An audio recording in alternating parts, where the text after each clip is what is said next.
Good morning. Today we're going to look at Joshua 13 through 15.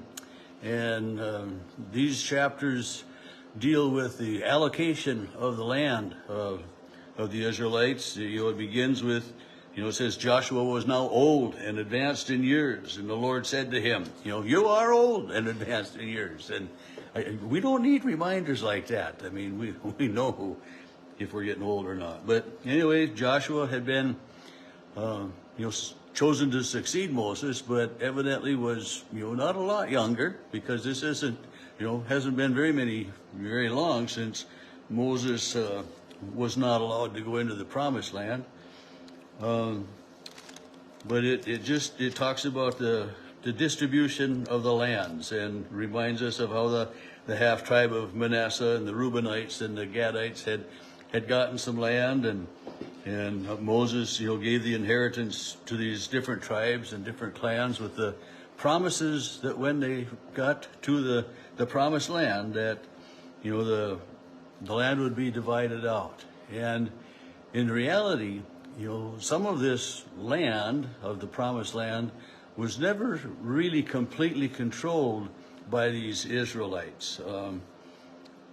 But it became known as their lands, and there were other peoples that lived in and amongst them to some extent. But for the most part, God assisted in driving out the majority of the people.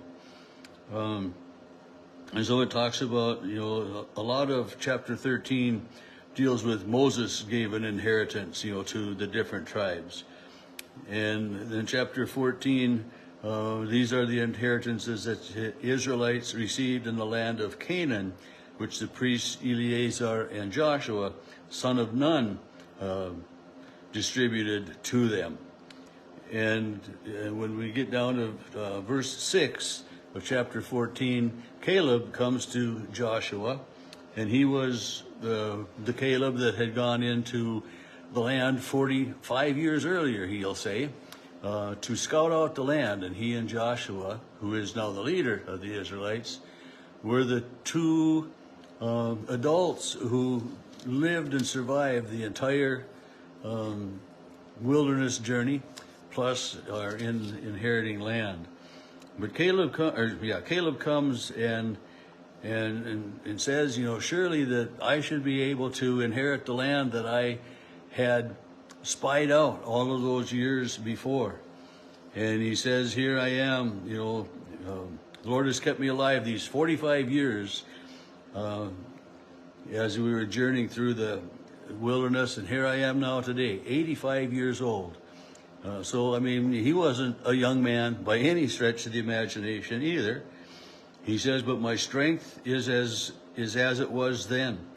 And so they'll give me this hill country, and that the Lord will be with me, and I will drive them out. And some of these are the Anakims, and some of the larger people, and those who were more feared. But Caleb says, give me this land. And Joshua blesses him and gives Hebron to Caleb, the son of Jephunneh, for an inheritance. And that goes, way back to 45 years earlier, as Moses had sent them in to scout out the land. And, this Caleb who, was kind of looking out for himself, but also for his people, for his tribe. And, reminding Joshua of the promise that Moses had made, and receiving then this territory. It says, now the name of Hebron formerly was Kiriath Arba, and this Arba had been the great man among the Anakim. So it had been named after someone else, but when Caleb and the Israelites took possession, it became known as Hebron.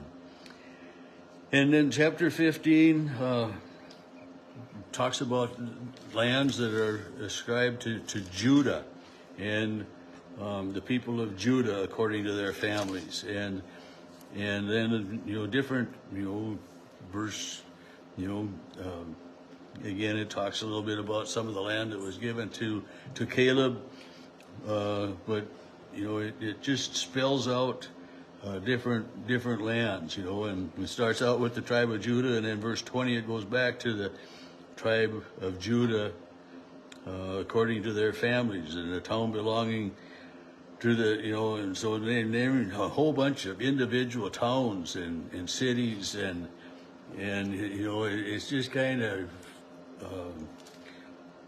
I can't keep track of it in my head. I don't try to keep track of it in my head because it's the allocations of lands to people, to the different cities that people have been driven out of. Yet the God instructed them, don't destroy the cities, but destroy all the people in them.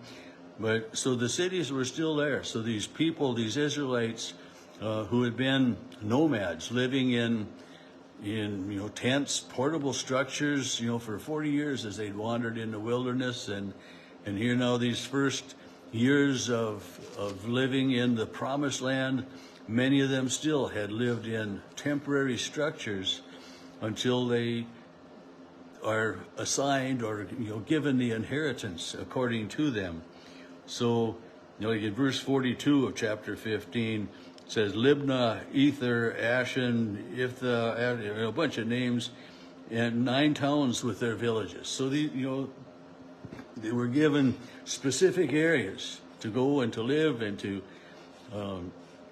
inhabit the buildings and to care for the land around it and to harvest the crops that were there and have their sheep graze and take care of all of that areas, and it's like I could read each one of these, and like verse 45 again, Ekron with its dependencies and its villages. So Ekron was at a larger town that then had oversight over some of these smaller ones, like a county seat we would have, and not that the county seat has authority over the outlying areas, but in these days, like say this city had been the king of Ekron had his territory, and there were maybe other cities, although there are little towns within it that they were taking care of, and so the most of chapter 15 deals with that again. But there's an interesting part, in front, like starting at verse 13 in chapter 15. Joshua gave Caleb this particular land, and Caleb drove out from there these 3 sons of Anak, and he was one of the leaders of that area, and he says in verse 16, whoever attacks Kiriath Sefer and takes it, to him I will give my daughter as a wife. And so this man, Othniel, a son of Kenaz, how do you pronounce these names? If you do it better than I do, that's just great. But anyway, so this man, Othniel, goes and he attacks and he takes it. So then Caleb was true to his word, and his the daughter comes and she urges him, this Kiriath who attacked this village and won, ask him for a field and said, and give me this land with springs and well water. So Caleb gave her the upper springs and lower springs. So it's as they went into the land, there were still things to be taken care of and places to live and to do, and so this is just one of the instances, or a little story for us. I shouldn't say a story, but a recording of history for us to know how the lands came to be divided out. And in Israel, like the United States, we have there's 50 states. 48 are contiguous within, but Israel was divided then into these regions, and later we get there was Israel and Judah. The land became divided, but it's how the land is distributed to the different tribes and to the 11 tribes of Israel, because the Levites don't receive land, but the Levites have areas within each of the lands as they go.